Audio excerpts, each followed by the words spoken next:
এসময়ৰ political star এতিয়া reel star voter নহয় ভিউৱাৰ্ছৰ লগত খেলা এতিয়া ৰুমি নাথৰ ভোটৰ আশা বাদ দি এতিয়া ব্যস্ত কণ্টেণ্ট মনিটাইজেশ্যনৰ আশাত ৰাজনীতিৰ কথা পাহৰি ৰিলছ দুনিয়াত মগন ৰুমি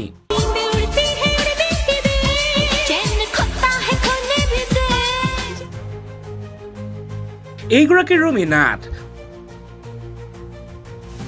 হয়তো ৰুমি নাথক চিনি পোৱাত আপোনাৰ অসুবিধা হোৱা নাই এটা সময়ত টিভি চেনেলৰ বাতৰিৰ মুখ্য আকৰ্ষণ আছিল ৰুমি ৰাজনীতি বিতৰ্ক সকলোতে নাম উজলি আছিল ৰুমিৰ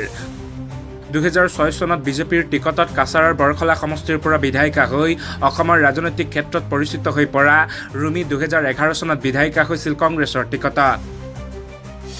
2015 চনত গ্ৰেপ্তাৰো হৈছিল ৰুমি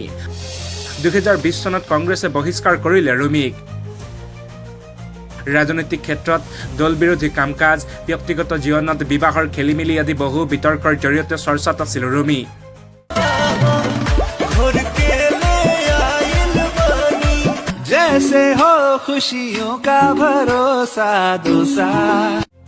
পিছে ৰাজনীতি বিতৰ্ক এইবোৰ এতিয়া ভাল নলগা হ'ল ৰুমিৰ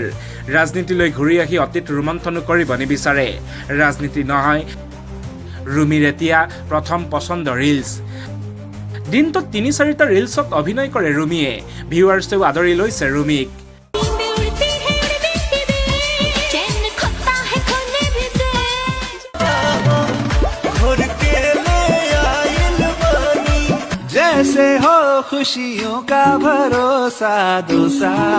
খবৰ ওলাইছে মাজতে হেনো ফেচবুকত মনিটাইজেশ্যনৰ আশাটো আছিল ৰুমি কিছুদিন পূৰ্বে হেনো ৰুমিৰ কণ্টেণ্ট মনিটাইজেশ্যন অন হ'ল যাক লৈ ৰুমি এতিয়া ভোটাৰৰ আশা বাদ দি প্ৰতি মুহূৰ্তত ব্যস্ত ফেচবুক ইনষ্টাগ্ৰামত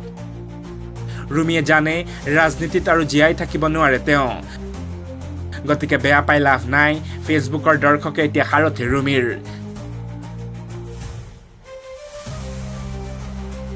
news desk report question north east